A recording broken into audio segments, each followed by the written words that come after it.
Welcome to the Rehumanization Station. I'm your collaborator, Christopher Jones, aka Dr. X, and this is a podcast. This podcast is an extension to my flipping and vibing brand, where vibers seek to transform narratives in society, education, sport, and variety of other sectors. Right, and today is our collaborative praxis series, where we have our psycho-spiritual viber named Jolel Miah. How you doing with it? What are you doing? How you doing today? Very well. In the summer of 2024, we're almost finishing, isn't it? I know it's sunny outside, so which is it's good that it's sunny outside because it's been a bit rainy here in England. So, and we're back in England as well. So, yeah, I'm excited to have you here. Thank you for coming today. Just a brief bio. So, Dr. Jolel Miah is currently a senior lecturer in health psychology at the University of Westminster and a member of the British Psychological Society's Division of Health Psychology's Equality, Diversity, and Inclusion Taskforce. As a British Bangladeshi in the psychology profession, Jolel seeks to understand the outcomes and interventions equally. Jolel is interested in the psycho-spiritual connection in health, well-being, and our views of the world.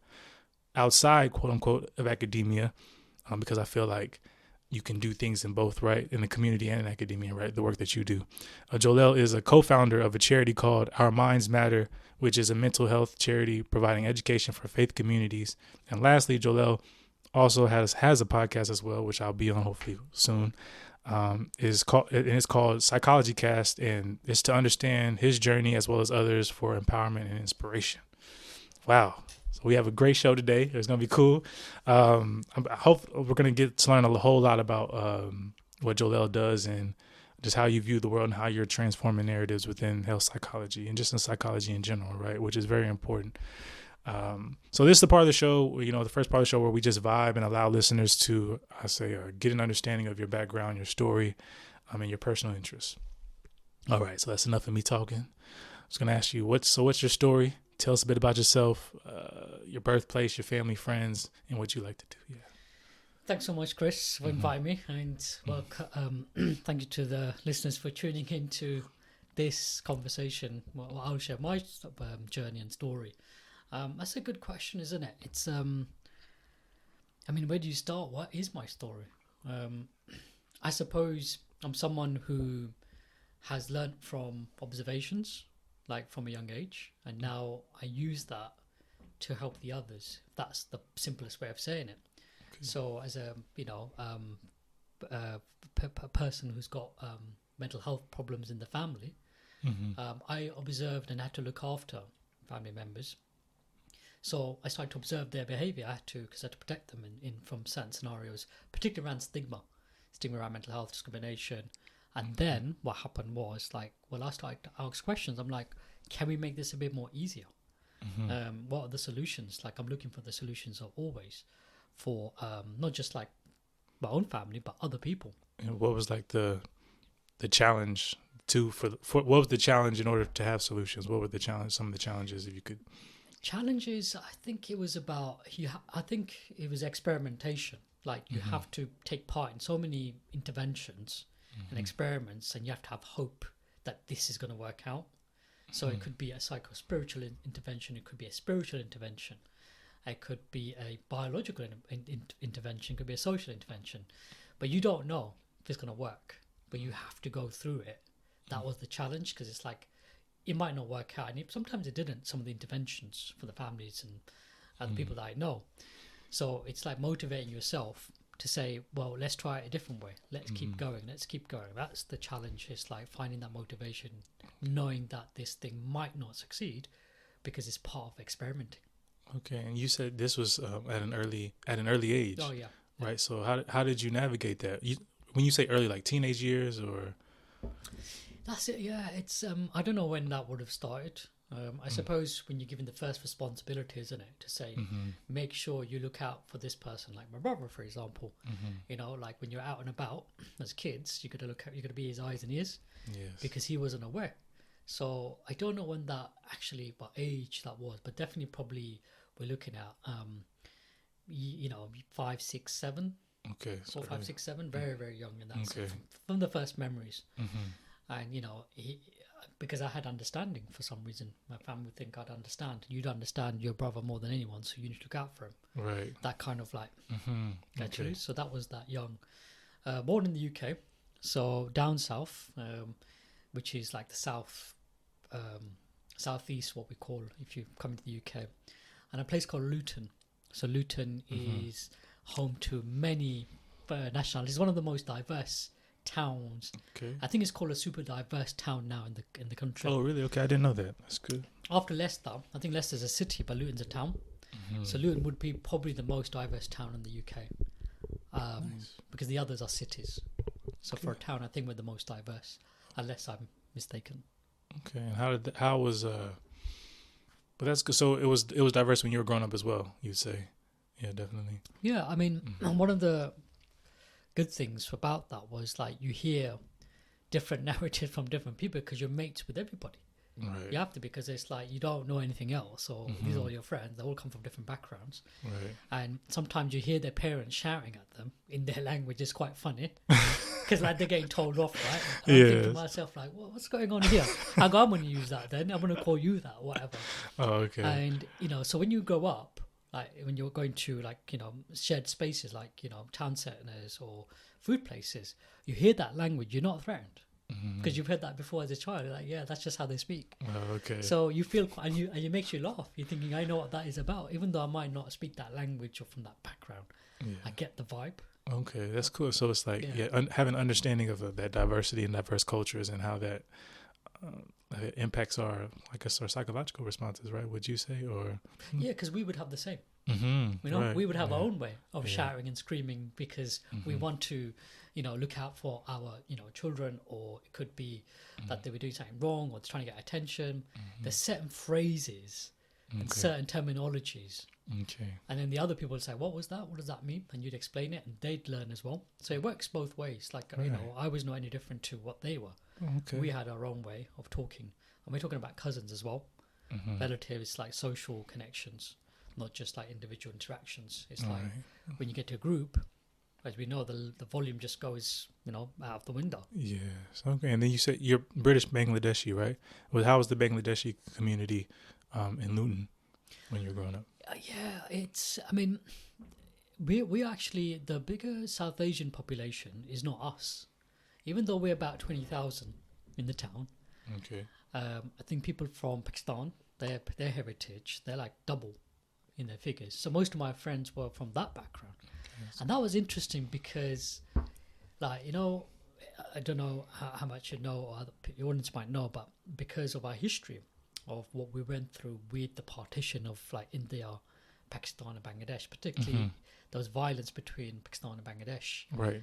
And how that was going to be played out the next generation. Yeah, so just a brief history lesson, right? So I didn't learn this until I actually came to England about the British impact, the Pakistani and Bangladeshi conflict, right? Could you just give us a brief like history of that, just for the audience? To sum it up, the way I describe it to people is that we're all one people. Britain came over, split us up. Typical. And then they left. And then so became basically like India, but then there was like partitioning going on, like meaning well, you lot are different to us and that lot different to us. So there was a divide between Pakistan and India. But then where I'm from, there was this place called East Pakistan, which is India in the middle of it and East Pakistan on the other side. Okay. And so that East Pakistan was like, hang on, we have our own language, own way of doing things. We're multi-faith, and we have our own way of like socializing and traditional customs. So we are very different to the Pakistan on the other side. Okay. And that's where we started to go for independence, and that's when East Pakistan, after the war in 71, became Bangladesh, independence of Bangladesh. Right. Okay. Got you. Thank you for that brief history. Now, how has that translated in England specifically? It's kind of like I think it's generational. So to my parents' generation, they're quite, well versed in all of that historical knowledge. So they pass it on. Now I get it in that sense. It's like trying to survive, trying to like be who you are. I think the next generation will be quite interesting to see how they relate to that, because it's still in our generation as millennials. That was part of our identity, but we realized that we can all coexist, because most of my friends are from different parts of the world and different heritages and different things like. And we're in Luton, so my neighbors are like Pakistani, and we are like, you know, they look out for my parents. Right. That's such a, like, who would have thought that in the case of 71, That's that great. we would look out for each other. So we know. So in terms of impact, it shows that we can adapt. We're flexible. We're open-minded. We actually want to get along. We cooperate. Okay. We do business together. We communicate. So there is this narrative of like, oh yeah, like we're going to be enemies forever. I go, no, that's a generational thing, generational trauma. We have to end it at some points. Okay. So what I learned being in that space was that peace and cooperation does exist. We've seen it. Yeah. So when people say, "Oh, we can't get along," what are we talking about? Yeah, Of course, we've done it. You've seen it. You lived it. We lived experiences. And you witnessed. Okay, that's good. So, speaking about peace, Yeah. what activities do bring you peace, love, and happiness? You'd say on a day to day. It's Luton's very inland from the sea. Okay, if anyone wants to know about Luton, very inland from the sea, very far away from the sea. It takes about 3 hours, 4-hour drive to get to a coast. Okay. So I now come up here in the northeast, I live in South Shields and Sunderland. It's on the coastal town, and I noticed that has a massive impact. Just going up there on the cliff tops, watching the North Sea, observing it, because it's sound, smell, noise, and you can feel the force on your skin, literally. That's what gives me, one of the things that gives me peace. Wow, that's nice. Yeah, Cool. bare mindfulness. Go up there after a long week, after a long day, and you stand and look at the sea, because you can't take anything else. It's got your attention. You literally can't think about anything else. So that is a big part. Environmental, being in nature, is one part. Learning about stuff gives me peace to say, let's unpack some of this stuff, and then I get less anxious about stuff. So bit of observation in the environment, body movement, physical activity, going for walks, but also learning and taking attention. But the other thing is giving. Giving is a big part. So, you know, I'm a Muslim, and we are encouraged to give charity, but not just in terms of money, but also charitable acts. Gives you peace, helping people. I think that's why I became more involved in psychology in the end. Okay. Helping others. And you said that's part of your Our Minds Matter charity, right? It's Yeah. about faith communities. And can you want to explain a bit, just a brief explanation of that? It's not something that I expected to be like what it was today. So the charity started about 10 years ago. So we're in our 10th year now. I thought we would never get to this stage, like even back then. It's like, and the whole idea was set it up in Luton because a lot of people are coming to us as individuals, and particularly me and people who've got caring experience of mental health. They were being turned away from health services, mental health services, because they didn't understand their religion, and they were trying to change their religion, trying to get them to stop thinking about religion and faith and God. And that was quite a concern. It's like, hang on, that's a big part of someone's identity. And all faiths encourage well-being. It's one of the things that can, the reason why it exists, to seek peace. So faith leaders didn't know what to do. So we saw this as big problems in the town. What do? We said, okay, well, let's set up an organization that will help people in a safe way. So they're all coming to me, and I can do it with the others. So a group of us got together, and we started to say, okay, this is what we're going to do. We'll deliver some workshops to faith leaders. So if they how to spot mental health and what to do about it, and then we'll work with local providers about increasing their provision for people from faith communities to access their services, because they have a responsibility, because that's what they get money for. So they have to serve the population, and it has to be representative of the time. We looked at the data, and something wasn't, looking right. Particularly when people coming to us, we're thinking, "Why are you coming to us? There's a mental health service here." And so they tell us why they were having issues, and these were people who are coming in crisis, psychosis, particularly depression was a big one, anxiety. Then we had neurodiversity. So thinking, hang on, what's happening? Why are they coming to us? We don't have any money. Here's the £1 million service. Right. You see what I mean? So that's why we set it up to say, okay, rather than try to fight with people, that's not constructive. How can we help them? Okay. Both the community and our colleagues and professionals in mental health services. Okay. Dang, that's amazing. Okay, and how long do you feel like it's going to be running? You'd say. I mean, I spoke to the other trustees, right, the other day, I think last month, and we said that we thought the problem would be over by now. Our plan was to do it for a couple of years, address the issue and move on. We don't think it's that difficult. Yeah. You know, people needed answers. But we realised, okay, COVID didn't help. Oh, right, that's true. Basically really, and we lost some of our volunteers in that moment, because our volunteers are good-hearted. They want to help people, but they contracted COVID. At the time there was no PPE. Yeah, I hear you. Okay. But yeah, 10 years. We thought how long that would be. We don't know now. We think that because of all the issues that society faces today, with the rise of Islamophobia, anti-Semitism, and wider racism, we think it's going to become much more complex and problematic. So that's why we're still here. We're trying to develop some toolkits to help people, particularly faith leaders, on how to support people. And where is this based? Where's the charity? The charity is based in Bedfordshire, so it's in Luton. Luton is where it started, but we also have another town that became interested. Our next door neighbour called Bedford. Bedford, okay. So our work is operating in 2 towns. Okay. In the south. Okay. Wow. Okay. Yeah, that's the thing. Like, you feel like that's just how social justice works, doesn't it? It seems to be never ending. You know what I mean? You think something's gonna be solved, but it's just like a whole nother avenue. There's a whole nother avenue, right? Thank you for sharing that. And also, so what are your research interests? What specifically? Yeah, what do you research? So believe it or not, my PhD stuff wasn't interested in this area. It was interested in behavior change and physical activity, and I think that really helped me take a break from all that work, because it can be quite intense. So behavior change in what? Physical activity. Physical activity. Yeah. Okay. So I was examining how do people change their behavior to become more active. And we use social and cognitive theories.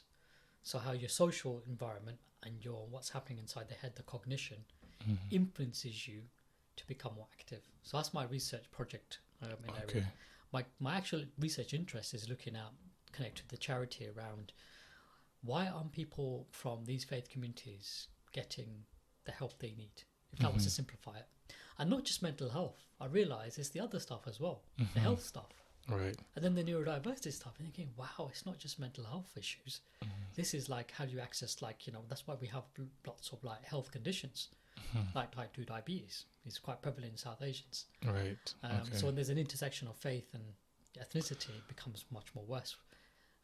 Right. But then you intersect it with disability, gender. And you feel it's like people are paying tax as well for certain things, right? So, but with that, how much do you feel trust plays a role with the mental health services in England specifically, with the people you work with? It's the number one ingredient, because why would we go to a service if you disrespect us? From a humanization point, right? Why would we go? Yes. If I go to a shop and someone swears at me, there's a good chance I'll probably go to the other shop. Yeah, that's true. You see what I mean? Common sense. Yeah. And I don't want to pick a fight. I don't want to start anything like here. I just want my item. So when services are devaluing, discriminating, it basically gets people to withdraw. And then you wonder why they don't come to a 27. I'm not surprised. I go, yeah, I'd be the same as you. So it's really like sitting with those people and hearing them out and valuing their experience and validating that. To say, no, if I was in your position, I'd be the same.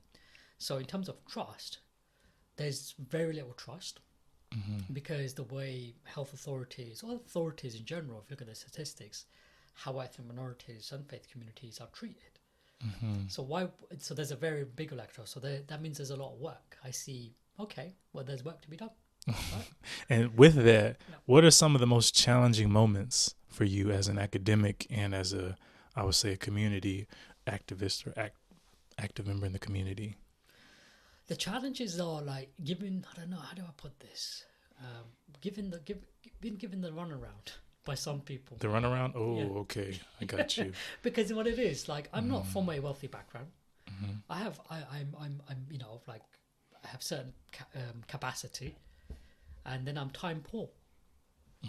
You know, so when people do that, it's very like, oh, like that's a challenge because I don't have much time and how much wealth I have to. When you do a piece of work and it gets, you know, not taken seriously or not valued, then it's like you have to motivate yourself to keep going and work with the others, and that can be the challenge of like saying, okay, well, I'm not gonna like pick an issue here because I get it. You might not know the skills of being compassionate, but the time it kills into the time and energy. It's like, if you're giving the runaround how many times, how much energy and time are you taking away? Social capital, right? Social time for this individual. So managing that is very, very important for me. Okay, so time management is okay. Whew. Is there anything else you wanted to kind of share about your background? Oh, one more thing. Yeah, go for it. Your podcast, psychological cast, right? A psychology cast. That's the one. Yeah, psychology cast. You want to explain to our listeners a bit about what that is and how you started it? Yes, the project started about 5 years ago, and I really thought about what am I doing? You know, what am I doing? What am I doing? Like, what am I bothering with all this stuff for? Right? So I want to know why you're studying psychology. Why are you doing it? Like, maybe if you tell me the answer, I'll understand my journey. Like, I'll understand my response. Like, that's the reason why I'm doing what I'm doing. So I interview people from different career paths about why they chose in psychology and why they're doing it. Why do you care? I want to know. And I think if I think I find the answer, I think that I might find more peace within myself. Okay. Because I'm like, that's the reason why I'm doing it. You see what I mean? But I realized that I'm interviewing other people, not just psychology people, but other people who've got interesting sort of like journeys. I'm trying to understand what motivates them, because the PhD was looking at what motivates people to become active. And I think to myself, when I think about the charity and all these things, I'm like, what am I really interested in? What makes us who we are? So why we do what we do is our tagline. And as far as the people you've interviewed so far, what do you feel like are some of the primary motivations, if you could think of anything that kind of correlates with all of the people you've interviewed so far? What do you think that would be? I mean, I've done no sort of thematic analysis on it or research. Yeah, but if you could just think, patterns. Patterns, yes. Patterns, I would say what comes strongly to mind, I think it's adverse experiences, childhood experiences, trauma, lived experiences, discrimination, a desire to help the others. Something's gone wrong, social injustices. These what seems to be coming out. It's like, there's some people who are doing it for career, just for like job prospects, but those people who are doing it for because they want to right a wrong somewhere. They've seen something, they don't like it, they feel uncomfortable, and they're working now or researching to address some of these issues. Right. So that's where I feel quite connected, relatable to these people, to these guests. I'm like, okay, that makes sense. I'm very feel very humbled by that. Okay, and that's cool because it's kind of like why I'm doing what I'm doing here, because I feel like part of me felt like I was trying to get. People kept telling me about my ideas, my flipping the script framework that I did from my, which was one of my main findings in my PhD, and I just wanted to try to. Once I realized how difficult it was to get things published in this academic journey, but then also just felt like, man, there's so many interesting people in the world, right, that are doing transformative work. And this whole space was new to me because I was an athlete pretty much most of all my life. And I didn't really get to be in academic or social justice places in my lifetime, if that makes sense. So it was all new to me. And that's why I felt like, and like what you just said, part of my research was it sparked from my lived experience, my PhD, right? So I won't get too much into that because they can go to your podcast when I'm on it, yeah. And then you can hear more of my. People know my story a little bit, but then you can know a bit more of it. Yeah, we can do it that way. All right. So now thank you so much for sharing that. We'll get to the second part of which is the flipping question. So let's flip it, right? So now we'll get more into your work and how you flip the script to traditional narratives within it. We kind of had a bit of an overview of what you talked about, but we'll go a little bit deeper now, right? So I've had an overview as well of some of the link that you sent me, some of the research that you sent me, and I've done some digging on my own, and much of your research is around, like I mentioned before, about empowering individuals and health and well-being, right? So for our Viber audience and us too, let's flip the health psychological script, right? Shall we do that? Yeah, go for it. Now, what are your perceptions of traditional or normative narratives in the work that you do? Okay, so in health psychology, it started off in America, and it's a subdiscipline Okay. psychology, and then it came to the UK, and I realized that actually there's the same issues in terms of like what problems people are facing in your part, basically where you're from, Mhm. US, right? And here, we still got sort of pedagogical sort of like, you know, challenges about how we look at information and how we communicate information. So I looked at like, you know, it kind of informed how the charity really, if you think about patient-doctor communication was a big part of it. But I realized that the samples, the participants in research studies and the interventions are not always representative of everybody.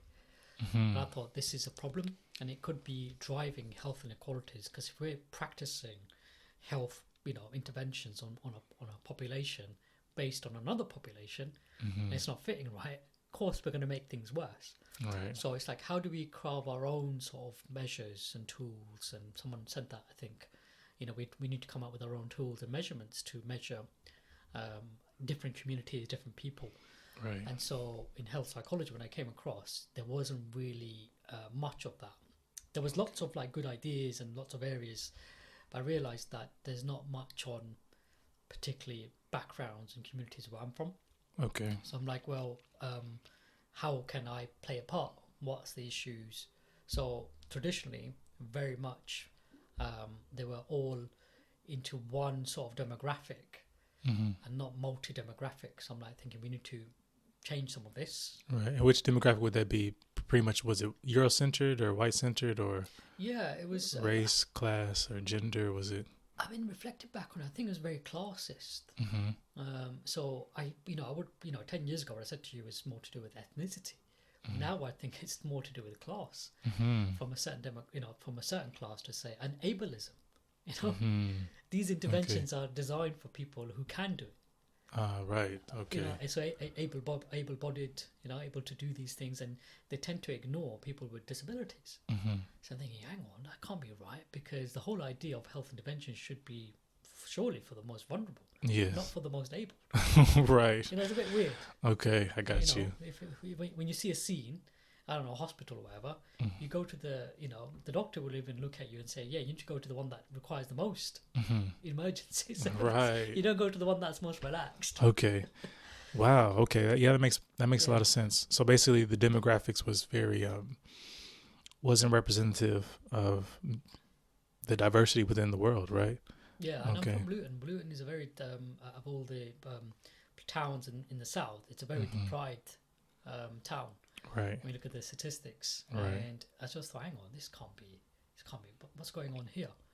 And we do have white folk in the town, so something's not right. Right.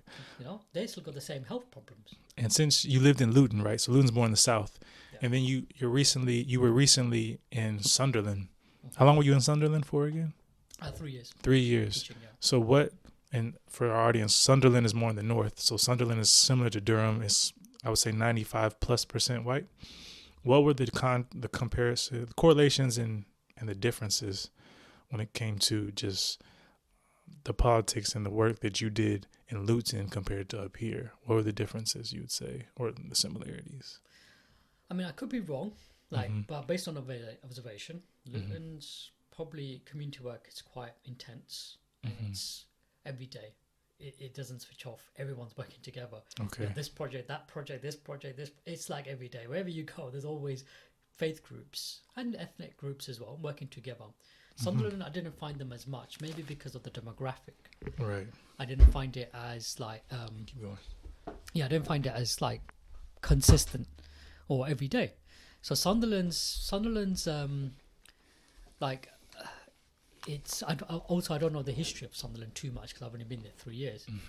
Where in Luton, obviously I was born there, so I got to know a lot of stuff as you grow up with it. But I noticed that there isn't much youth work either. Summer schools in Sunderland for young people. Okay. In Luton, it's a very big thing. Like every summer, there's like 10 programs. Everyone's got the chance and opportunity to get up to different activities. Okay. So investment in youth, particularly attention on youth, seems to be very absent or very minimal. I don't want to say completely absent Okay. in Sunderland. compared to Luton.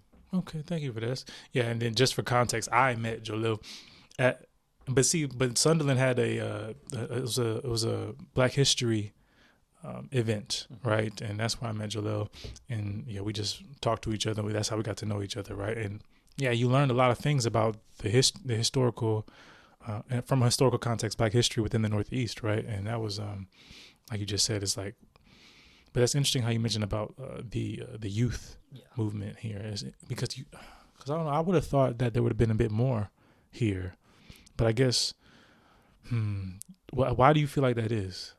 If you could just, from your observations or from your research, why do you feel like there's the youth movements where maybe, or the programs are more prevalent in Luton rather than in Sunderland, you'd say? I mean, if we take like a psychological explanation, right? If I was to take that one, it's Luton, because they're from different communities, different backgrounds, there is a collective feel, a collective responsibility. So you've got the WhatsApp groups, Facebook groups, everyone's encouraging each other, like, that's how it works, that's how the language is. Right. And these are the elder generations, so they're encouraging. And because there's a deep connection between the elder generation, the generation before me, that they encourage us, so we encourage us. So there's a bit of collectivism. Here in Sunderland, there's not as much, I've noticed, collectivism. There are some pockets, but not as much. And then I think about, because both communities, they would be affected by socioeconomics. Okay. So that can't be a reason. Like, we don't have money, they don't have money. Right. But maybe because we have social capital more in Luton than in Sunderland, and because of the demographic, because of the diversity. The diversity, right. Yeah. So yeah, great points. Yeah, I think that's probably a big factor in why the youth are probably not as disaffected. But I should point out, there's another place in Hertfordshire I used to work, and that used to be one of the richest counties in the UK. I used to work there, not lived there, worked there for many years. Okay. Their kids would be on holiday, not rioting. Oh, okay. I mean? Yes, okay. Because you have to give young people stuff to do, or they get bored. Yeah. They get bored. I get bored. Right. So, but these kids in where I come from, that Hertfordshire, which is the counties, they would be taking them on 2, 3, on yachts and holidays. Oh, geez, okay. Obviously, I'm not excusing the poverty in these places, but majority of those people will have money, wealth. They take the kids out in the summer. They won't be just leaving them alone in town centres and stuff. Right, they keep them occupied. Right. Extra classes, that extra classes, tuition classes. They've got piano classes. Yes, money. And I hear them in my interventions. I'm like, so what are you doing? Say, I'm taking my kid to piano classes, tennis club. But here in Sunderland, I do feel for them, because the people that I've taught, amazing people, heart of gold. They have so much rich history. Right. They've got lots of motivation. They've got a lot of drive. And if they were given the chance and resources, they'd excel. Right. I'm talking about young people of Sunderland. Definitely. It's like Vicky Bolivar was my PhD supervisor. One of the first episodes. She does a lot on like as yet unrealized potential. So trying to find people's potential and let them grow from that. Right. So, and like you said, the resources are important to have, and social capital definitely is very important. Yeah. One more thing, leadership. You need to have the leaders. You need to have the leaders inside the city. And I'm talking about people they can relate to. So you need to have one peer group up. That needs to be identified, but then you'll be leading the city in many projects. So we have that in Luton. A lot of people, my generation, they're already leading on things. Okay. So it's inspiring the others to say, well, you can do that. Okay. Whether it's a food venture, whether it's a social club, whether it's a sport initiative, they want to do. Whether it's going on the radio, they are driven. So the youngest want to emulate. Ah, okay. So someone has to like be the driving force, right? Okay. Yeah, that makes perfect sense. So now, when you talked about, these traditional narratives, like when it comes to demographics, social capital, resources, could you share a particular moment that you consider, I would say, a turning point in your research in regards to those narratives? I think it was like when we're doing the focus groups, interviewing people around the mental health work, that's when you realize this is really, really unacceptable. Was this during your PhD or after your PhD? Or during the PhD. Or during the PhD. I was still involved in another project, but as you know, with PhDs, right, you don't get involved in one thing, you get involved in many. Yes. And it shapes you as a practitioner. And what I learned was in that time is that these problems existed 30, 40 years ago. Why we still got it? So you look at the data and say 1999. I'm quoting them in my work. I'm like, so we haven't done anything. We haven't shifted this. I feel you on that one. Go ahead, keep going. Yeah, I think to myself something. So I mean, so you stop it. You put your pen down. You start thinking. You're thinking, nah, this is not right. Something's gone wrong. Okay. Like, what's up? Like, what's going on? Like, it was so frustrating, and I think that came through literature searching, talking to people, going to conferences, seeing the seminar, thinking, I'm hearing the same message. Wow. Okay. It's so interesting how our stories are similar, but keep going. Yeah, keep going. Because I used to, part of my PhD, I used to work as a commissioner, public health commissioner for health inequalities. So I got to know more information that way, to commission projects in local authorities. So meaning I used to give money away. When people used to ask, like, we got this initiative, I'm like, yeah, of course. If it means improving the health outcome here, let's do it, fund it. And then I worked alongside, because you had to do so many different settings and to get experience for your portfolio. Because I did my health doctorate, which is the other doctorate alongside the PhD, and I worked in prison men's healthcare.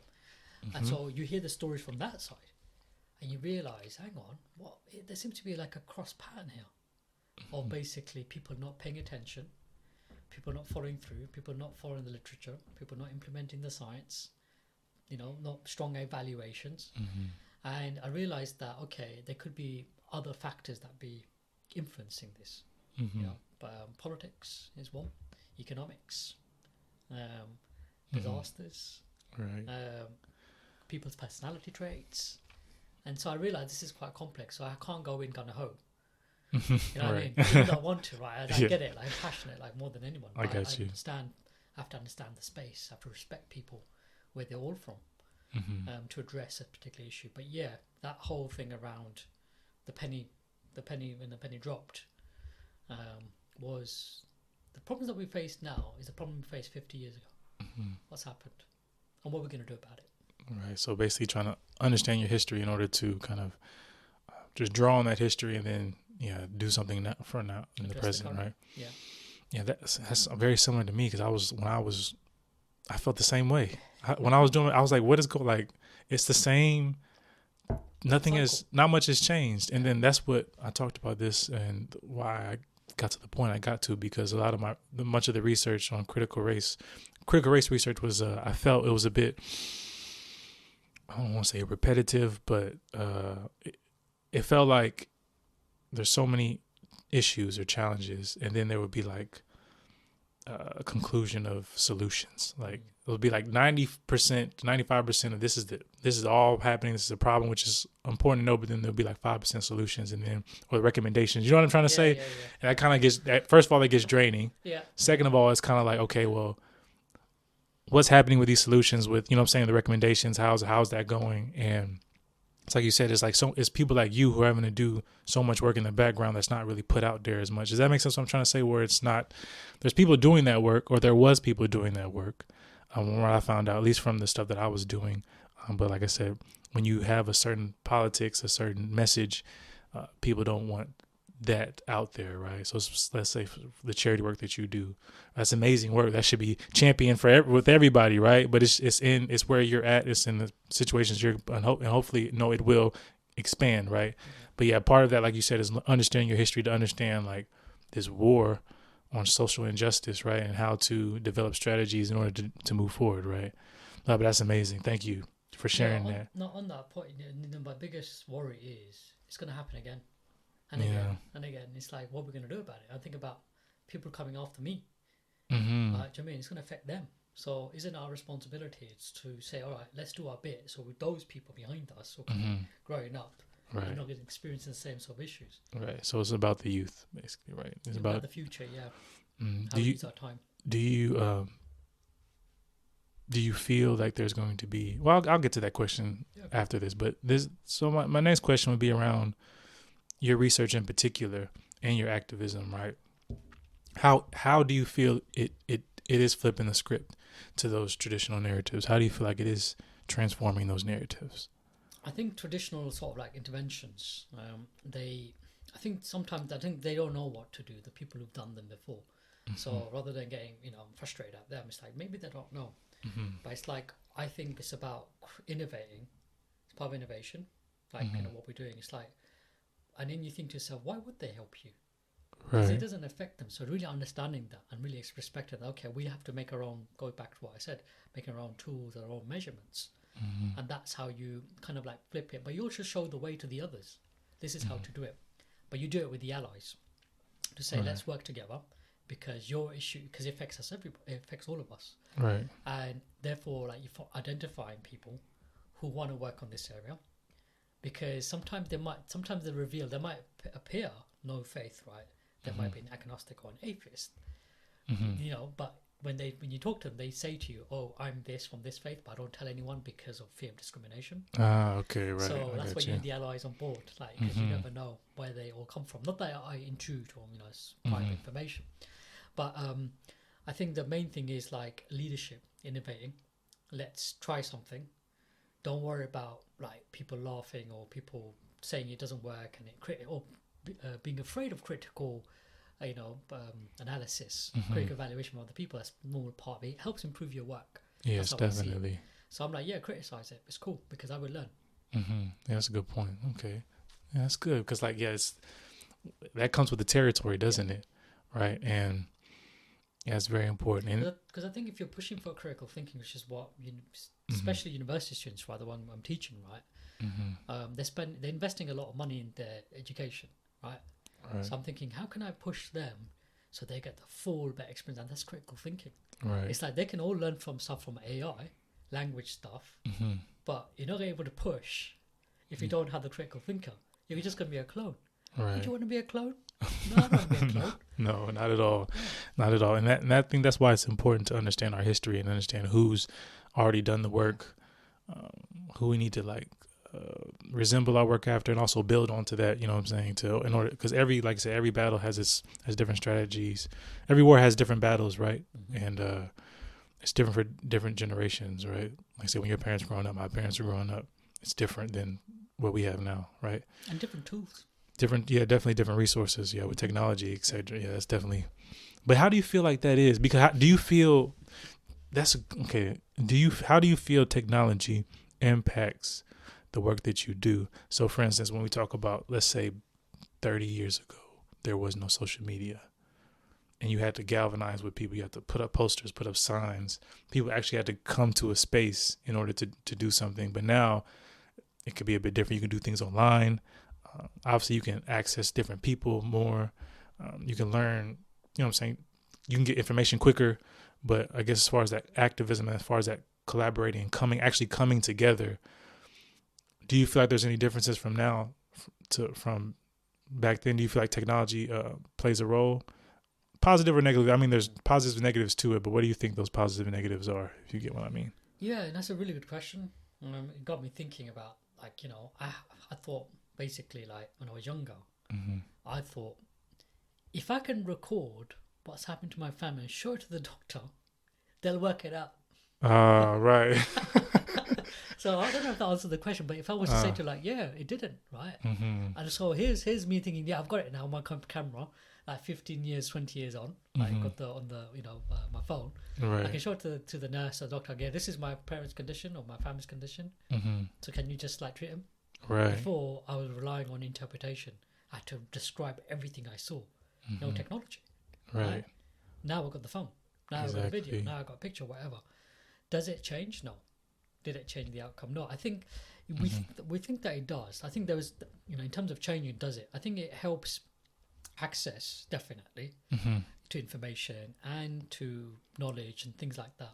Behavior change is completely, that's okay. Yeah. Okay.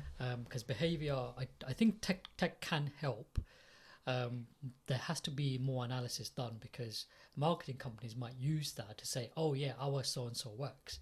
But is the behavior sustainable over time?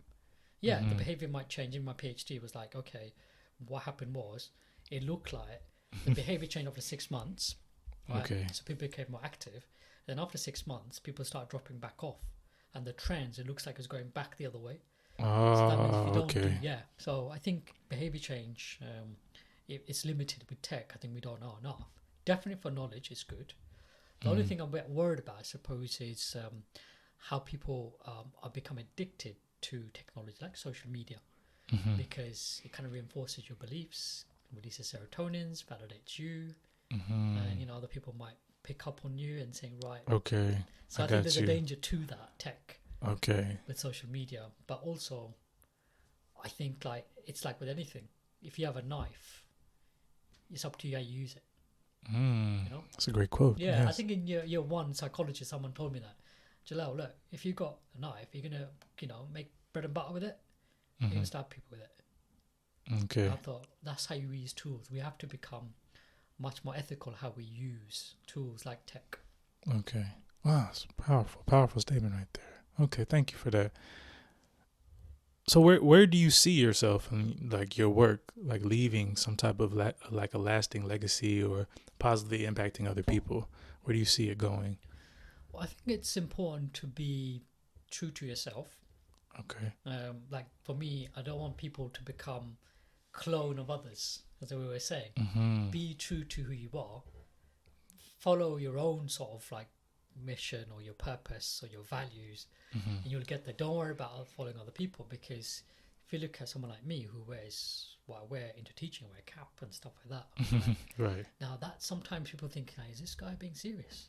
I'm like, yeah, I'm being deadly serious. Yeah, okay. And then I think one of my she's now Pro Vice Chancellor.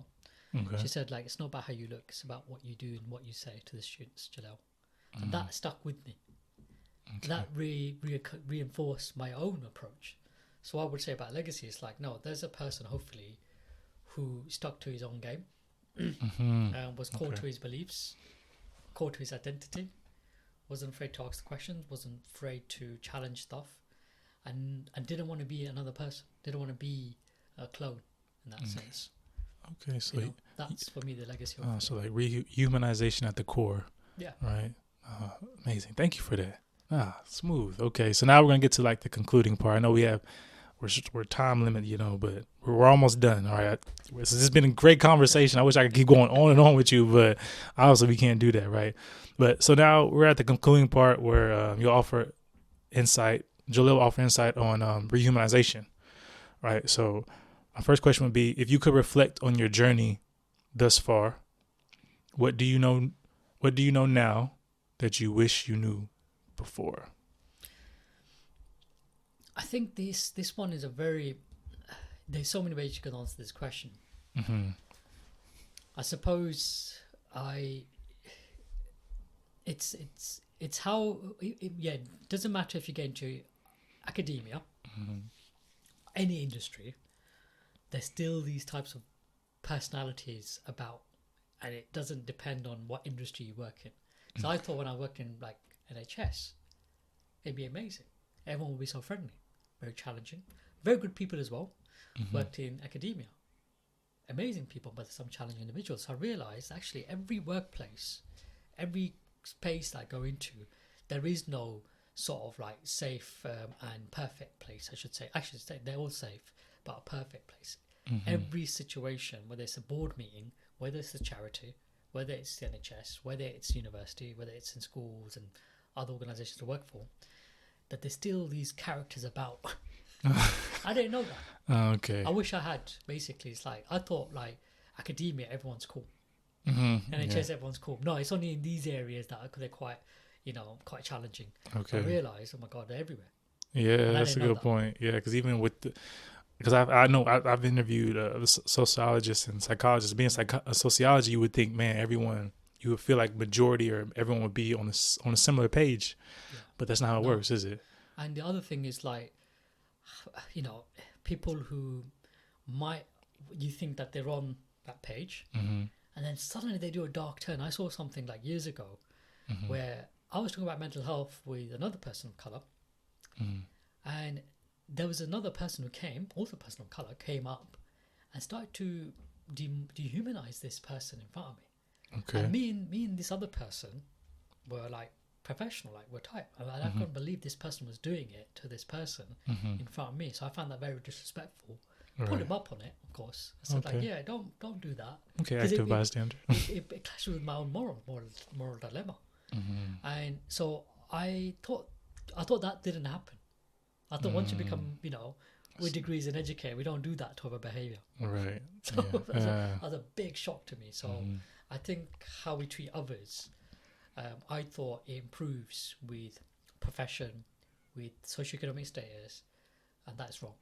And do you feel like, because I remember we were talking earlier about how you would like to show youth that they could be in certain spaces, right? Do you feel that way too? Because I know in my family, right, academia wasn't a huge thing. I didn't have like no one had a PhD in my family or anything like that. But I thought it was going to be way harder in a sense where, because it's obviously it's challenging, but I felt like it's like you have to know all these different things, but in reality you don't. You just need to know this specific thing, and you have to figure out how to think critically and do certain types of research around that specific thing. It doesn't have to be, you don't have to know everything. How do you communicate that message to the youth about, as far as getting them, maybe if they'd like to take that journey, how would you communicate that to them? Or did you feel the same way when you were doing your PhD? When you were doing it, you felt like, okay, like I can do this. Does that make sense? Yeah, I think that's a very important question. I would say that it's important to always speak the truth, be transparent, and tell them why they might not be favored in education, why they might not be favored in this space.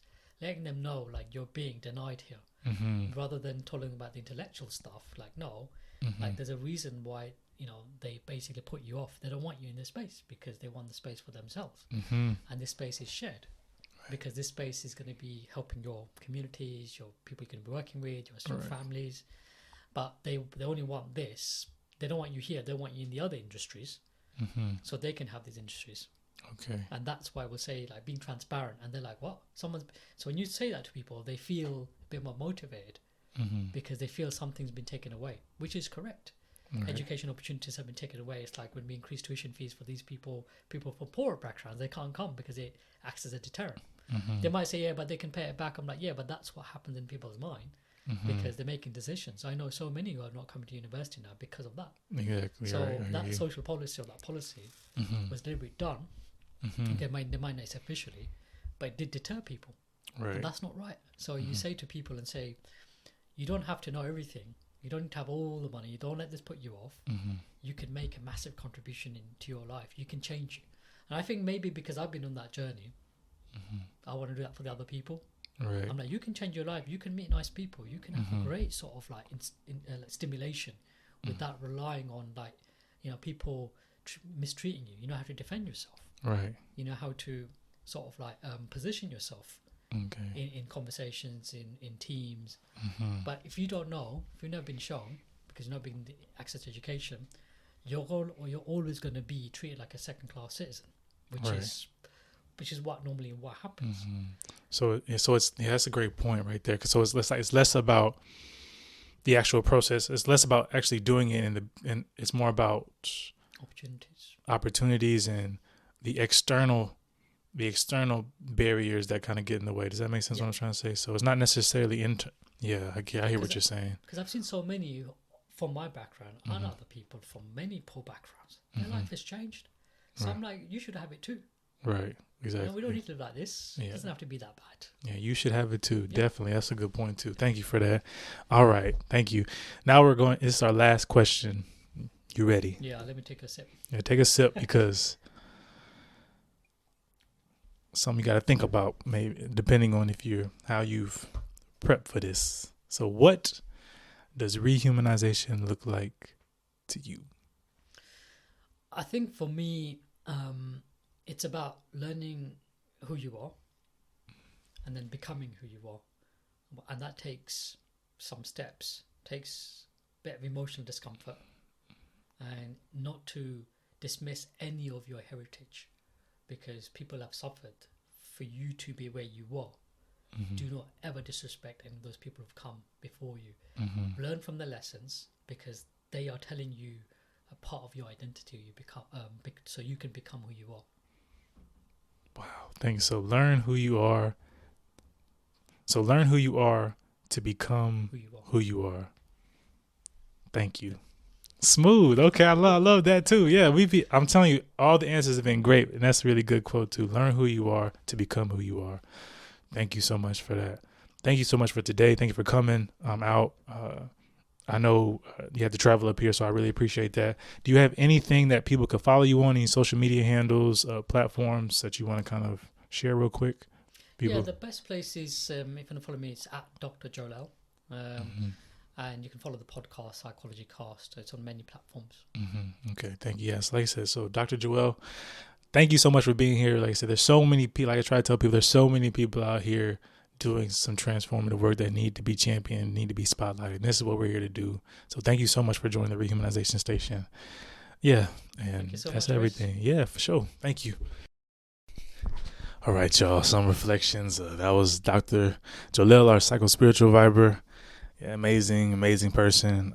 We spoke a bit about volunteering, faith-based activism, and yeah, just in academia and what that looks like. And I think with Jolel's story, it's important that we consider the people who are navigating certain experiences in a Western world where I would say when discrimination happens or any type of abuse or violence happens, it's when people do something, it's more reactive rather than proactive. And I think Jolel's story is really him being proactive in the community and trying to develop a sense of belonging for people who are, underrepresented, racially minoritized, and deemed deficit. Right? That's the whole point of being resilient.